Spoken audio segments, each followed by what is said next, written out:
Salut mes petites pommes, c'est Docteur Nostro qui vous parle, le Doc, Doc Nostro, Nostrodoc, le Nos, le Nonos, Doctissimo. Aujourd'hui j'ai décidé de vous venir en aide en répondant aux petites questions qui vous trottent dans la tête mais que vous n'avez jamais osé poser tout haut. On a reçu beaucoup de courriers, j'ai fait ma petite sélection et maintenant je vais tout vous dire. Tout.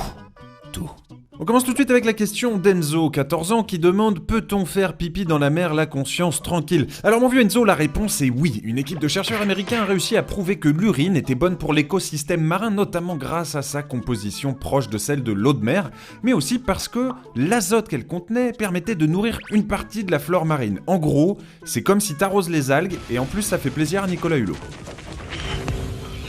Impeccable.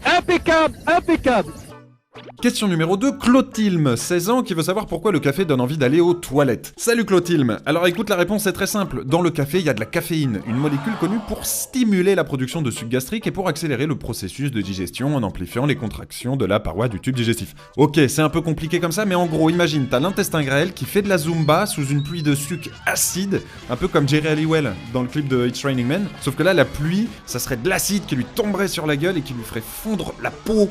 Et du coup, ça serait plus vraiment le même clip.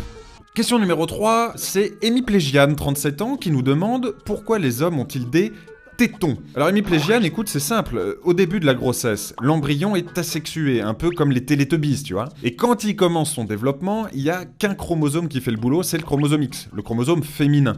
Du coup, tous les bébés, sans exception, ont des petits tétons qui poussent. Et puis, à la 6e semaine, le second chromosome se réveille et se met au boulot. Alors, soit c'est un X pour une fille, soit c'est un Y pour un garçon, et c'est là que le reste apparaît. Mais il est trop tard pour virer les tétons, et puis, de toute façon, avouez que des mecs sans tétons, ça ferait quand même un peu bizarre.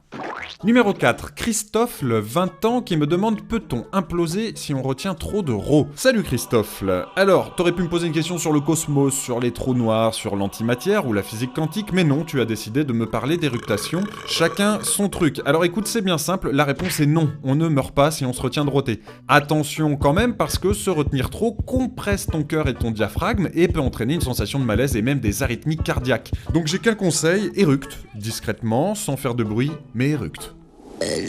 Question numéro 5, Philharmoniette, 72 ans, qui demande pourquoi notre pipi sent-il mauvais quand on mange des asperges. Bonsoir Philharmoniette, eh ben écoute, c'est très simple, tout est lié au méthanétiol, un truc plein de soufre, présent dans les asperges et qui sent comme la laine de ton vieux prof de maths un mardi soir après 2 heures de cours. En plus de ça, les asperges sont diurétiques, ça veut dire qu'elles font faire pipi. Du coup, plus tu en manges, plus tu as envie d'aller aux toilettes et plus ton urine sent l'asperge. Après, ma religion m'interdit de manger des asperges, donc je peux pas vraiment t'en dire plus. Voilà, alors si ça vous a plu et que vous avez d'autres questions un peu honteuses, n'hésitez pas à nous les poser en commentaire. Je vous promets qu'on se moquera pas de vous, et si elles sont bonnes, on fera peut-être un volume 2. Ah, et n'oubliez pas de lâcher un pouce bleu si ça vous a plu et de vous abonner pour faire partie du million de fans de Topito. Allez, ciao, à la prochaine.